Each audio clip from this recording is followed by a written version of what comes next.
30 octobre, nous sommes sur le DAX en weekly. On voit que déjà, elle n'a pas la même gueule qu'hier, cette bougie weekly. On est remonté chercher les niveaux de liquidité temporelle hebdomadaire. On va aller voir ça tout de suite. Par contre, aujourd'hui, attention au calendrier économique. Nous avons le rapport ADP et euh, l'IPC. Donc ça, c'est des chiffres qui font bouger le marché vraiment. C'est des chiffres importants. Donc même si l'IPC n'est que pour l'Allemagne, avec des chiffres l'après-midi et le matin avec le trimestriel, nous sommes sur le DAX, donc ça va faire bouger le DAX. Si vous tradez des US, n'en tenez pas compte, tenez vraiment compte que des chiffres US avec le rapport ADP et le PIB trimestriel.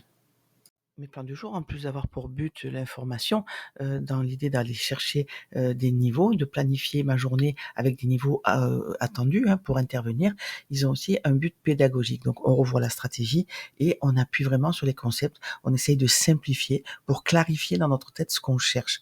Donc on va s'appuyer sur la journée d'hier comme d'habitude, pour cela avec en rose l'Asian, la London et en vert New York. Alors j'ai un petit peu changé. New York, c'est de l'ouverture à la fermeture. Les heures régulières de New York sont en vert. Et en bleu, nous avons London Killzone le matin. Voilà, parce que c'est surtout là que j'essaye de trouver le mouvement de mon DAX et en début d'après-midi. Le reste de la journée, je le consacre quand j'ai envie de trader en général aux US et je ne fais que suivre les trades que j'ai pris s'ils ne sont pas clos dans la matinée ou en début d'après-midi. Donc entre la killzone de l'Asia et New York et Londres, pardon, le prix prépare le setup de la matinée. On a eu ce joli up hier matin. Vous vous rappelez la liquidité temporelle hebdomadaire sous la forme du gap d'ouverture de début de semaine entre la clôture de vendredi et l'ouverture de dimanche et le prix de lundi 10h en jaune qui lui aussi va rester ces deux niveaux vont rester toute la semaine sur mes graphes. C'est de la liquidité temporelle. Donc on a été la chercher hier matin et on a eu ce reversal pendant Londres sur le niveau qu'on avait repéré le matin avec cette imbalance ici. Et vous voyez qu'on n'a pas réussi à prendre le deuxième niveau. Il est sauf. Donc quand on a eu, c'était un petit peu compliqué, mais quand on a eu cette impulsion baissière qui nous a laissé une imbalance sur un niveau de liquidité, en ayant pris la liquidité temporelle, on se dit c'est bon, on va aller chercher au moins l'Asian Low, au moins l'ouverture de minuit. Donc nous voilà en M1, la liquidité temporelle que nous avons créée et prise, c'est le 8h30 ici, en violet. Donc nous sommes sur un niveau d'imbalance. Nous avons notre niveau clé ici, sous la forme de la liquidité que nous allions chercher au-dessus. On a pris tout ça. À partir de là, voilà, nous sommes avant Londres, mais une fois qu'on a créé le 8h30, je note les hauts et les bas. Quand on casse ce haut ici, on a créé ce bas. Quand on casse ce haut ici, on crée ce bas là. Et moi, ce que j'attends, c'est ce genre de choses pour valider mon reversal.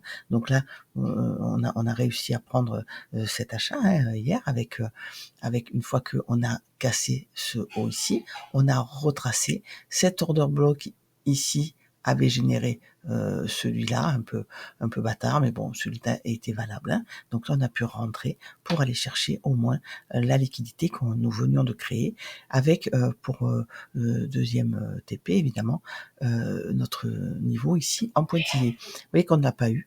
On n'a pas eu, il a retracé. Donc quand j'ai vu une impulsion qui laisse une imbalance, j'ai plus mon TP2. J'ai mis ABE puisque je m'attendais évidemment à quelque chose comme ça, puisque nous sommes sur les plus hauts. Donc dans la matinée, que s'est-il passé? On a cassé ce lot ici. Nous étions dans cette fourchette. Pourquoi? Quand on casse à la hausse et qu'on a un choche ici baissier, on crée un plus haut. D'accord? À ce moment-là, quand on crée ce plus haut, le plus bas est là. Et nous cassons aussi ce plus bas. Une fois qu'on a un choche baissier, qu'on a créé cette fourchette, on a créé ce range-là. Et c'est là qu'on attend soit un reversal, soit un échec de reversal pour continuer la hausse.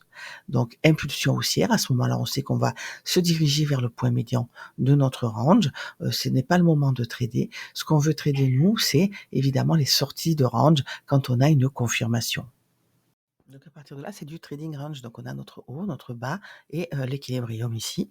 On va surveiller. Par exemple, quand on arrive en haut de range, on crée des equals sur certains comptes, on l'a pris, sur d'autres pas tout à fait. Ici, on n'a pas tout à fait pris, mais on a cette impulsion qui nous laisse une imbalance. On peut rentrer ici Donc ça fait une entrée sur les 19 626 avec obligatoirement des partiels pris sur le point médian à 18 605. Donc c'est un peu juste pour moi les 20 points, mais néanmoins c'est tradable. On sait que sur ce niveau, on peut encore une fois remonter, faire des equals, prendre ce haut. Trading range, c'est comme ça, on ne sait pas combien de temps il va durer.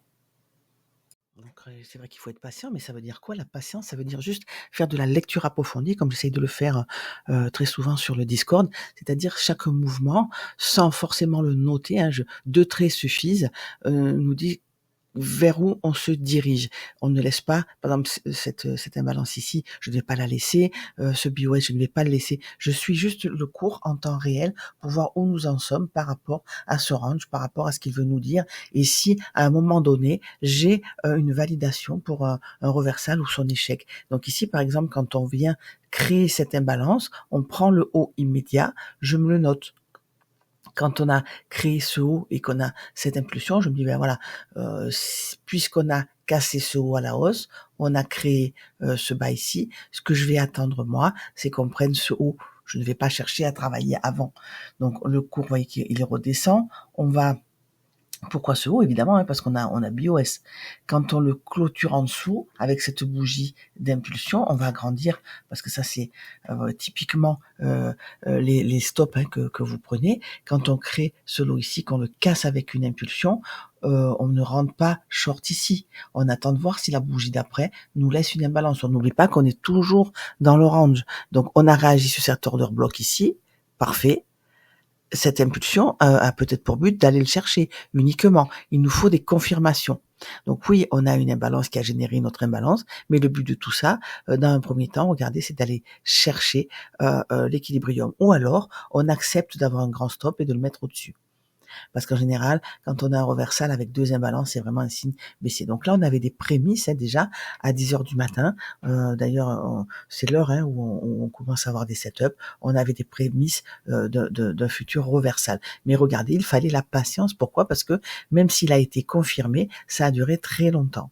Ce n'est que ici, à 11h05, hein, qu'on a avec cette impulsion qui BOS qui va chercher le discount sans réussir à repasser comme ça ce breaker a tenu par exemple, sans repasser sur les POI haussiers. Là, on a notre confirmation que ce premier prémisse était vraiment confirmé. Mais il fallait avoir la patience. La personne qui est rentrée là dans cette impulsion baissière, il faut qu'elle tienne 1 heure avec un drawdown. Donc là, quand on est un professionnel, on le fait, on l'accepte, on sait que on pose notre trade à la limite hein, et on s'en va. Mais nous, on est des scalpers, on veut des stops courts et on veut rentrer vraiment au moment de l'impulsion. C'est l'idée pour avoir des RR assez grands parce qu'en scalping, vous le savez, les amplitudes sont moindres, mais on appuie sur les volumes, on n'a pas le choix. Donc chaque fois qu'on casse un haut ici, on dit voilà, j'ai cassé ce haut, j'ai créé ce lot. J'ai cassé ce haut ici, là, j'ai créé ce lot. Je suis dans cette trend. Et on suit au fur et à mesure qu'on crée un plus haut, on veut le casser et on regarde qu'est-ce qu'on a créé comme bas. C'est visuel. Quand on casse ce haut, qu'est-ce qu'on a comme lot juste après le haut qu'on vient de casser? Le bas, il est là. Ce sont ses equals. Et en général, quand on a les equals, on fait des equals, c'est qu'on s'approche quand même du dénouement. Le cours veut nous dire quelque chose. C'est des marqueurs qu'on cherche à suivre. Donc notre imbalance ici, vous voyez, on est venu la chercher, on l'a fermée. Par contre, l'order block a tenu, lui. On prend ce haut ici, on crée ce lot. Une fois qu'on a pris, on l'a pris puisqu'on a clôturé au-dessus, impulsion baissière qui clôture en dessous. Donc là, il est tard, on veut prendre un trade, on n'a pas travaillé de la matinée, on peut rentrer ici avec un stop au-dessus, hein, et puis vraiment on calcule son RR. Mais vous voyez, la patience c'est ça, c'est suivre le cours et ne pas se dire voilà c'est maintenant le cours part sans moi. Non, le cours il partira jamais sans vous. Et quand vous avez par exemple ce setup là et que vous remontez qui casse à la baisse, là vous savez que c'est plus sécure. Vous pouvez admettons rentrer à la clôture de cette bougie. Hein, et mettre votre stop en haut, ça c'est une question d'amplitude. Ou alors vous attendez, toujours pareil, vous suivez le prix, mais après on sort de la kill zone. Donc ici, quand on prend ce haut, on crée ce bas, on ne le casse pas, on crée on crée un autre haut ici. Quand on crée ce haut, on crée en même temps ce bas, et quand on le prend, et qu'on prend ce bas ici, vous voyez, on est pris par les mèches, hein.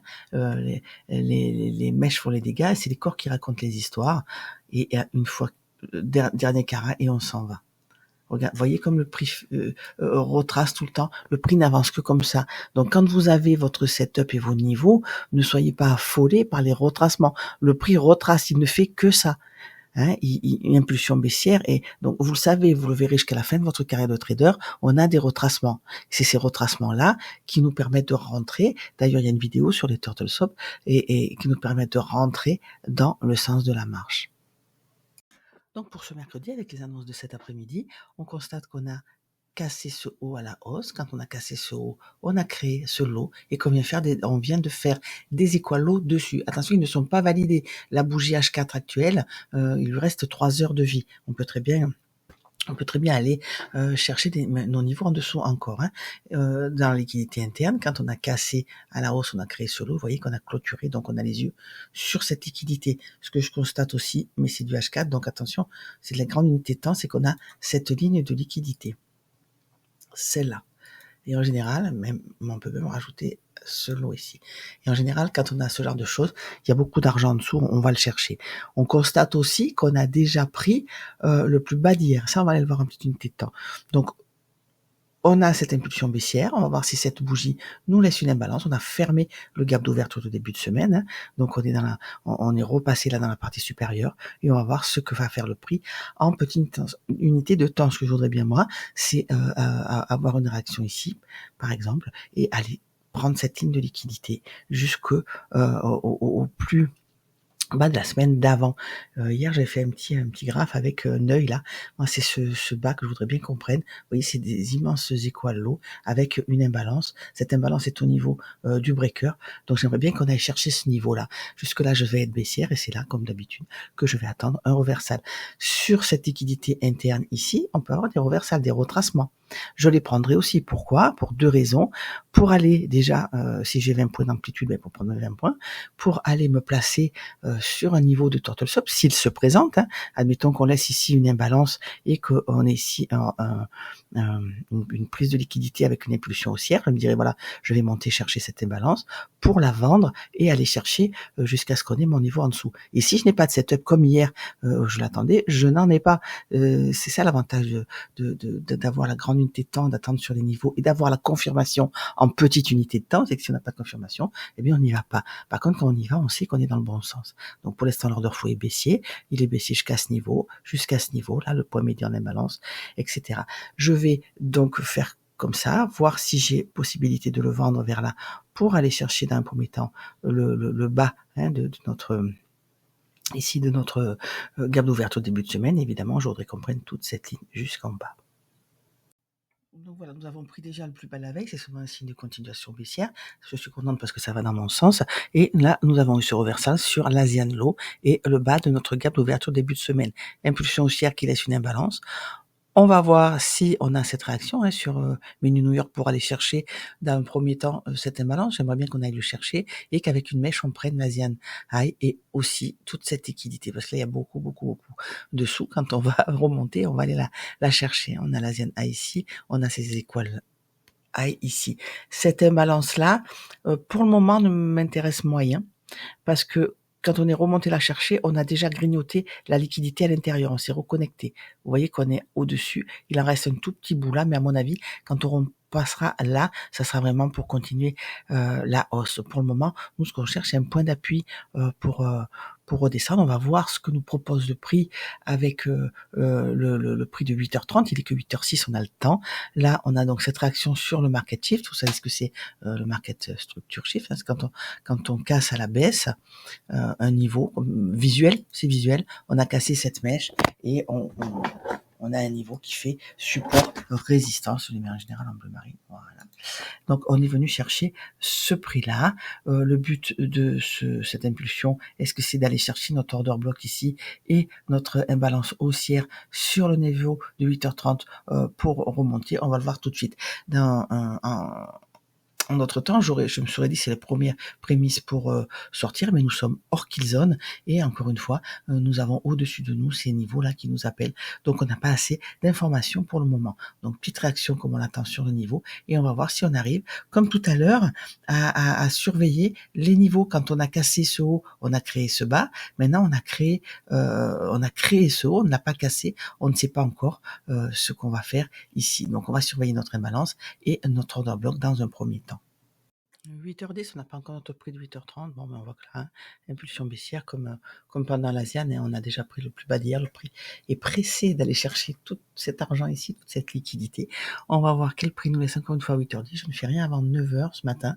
Ou si je prends un short, s'il me donne l'occasion de prendre un short, je le clôturerai avant 9h. En général, les pré-open, pour moi, quand je les prends comme ça, entre les deux, quand j'ai un bon niveau, en général, je fais un one-shot parce que c'est le premier mouvement et on a un gros retracement au moment de l'open pour avoir la vraie entrée pendant la kill zone. Donc attention aux trades pré-open, ne leur en demandez pas trop et surtout respectez les niveaux. Voilà, vous avez mon plan, baissière jusqu'à ce niveau-là. Je n'hésiterai pas à l'acheter, vous le savez. On se rappelle que la bougie weekly n'est pas terminée. Actuellement, elle a cette tête-là. On va la voir tout de suite, excusez-moi. Je n'ai pas réglé mon graphique, mais actuellement, elle a cette tête-là. On a eu un premier mouvement vers le haut. Est-ce qu'on va aller chercher cette liquidité, cette ligne qu'on a vue HTF et travailler comme ça sur range pour finalement, en fin de semaine, réussir à prendre les plus hauts? Ou est-ce que on est parti pour nous confirmer un short qui va chercher les plus bas? Je vous rappelle que les plus bas, la première imbalance que nous avons, elle est à 18 600 en dessous de nous. Donc ça fait quand même pas mal de chemin. Pour le moment, on est encore dans ce range-là avec cette pression baissière qui peut-être a pour but juste d'aller chercher cette liquidité. Vous le savez, c'est un piège, le trading, et nous sommes tous prédisposés à tomber dedans pour leur donner notre argent, ce que l'on ne veut pas. Ici, je vous rappelle, vous pouvez le prendre en capture d'écran. Je vais enlever mon curseur de dessus, voilà. Ce sont un petit peu les bases avec la tendance, les fractales et les modèles de teneur de marché. C'est ça qui est le plus important. Range, fausse course, reversal sur une liquidité interne et impulsion avec des ranges de continuation. C'est cela qu'on essaye de racheter quand on prend le bas de ces ranges pour aller chercher le plus haut et si possible tendance hors de la fourchette pour continuer. Si nous étions haussiers.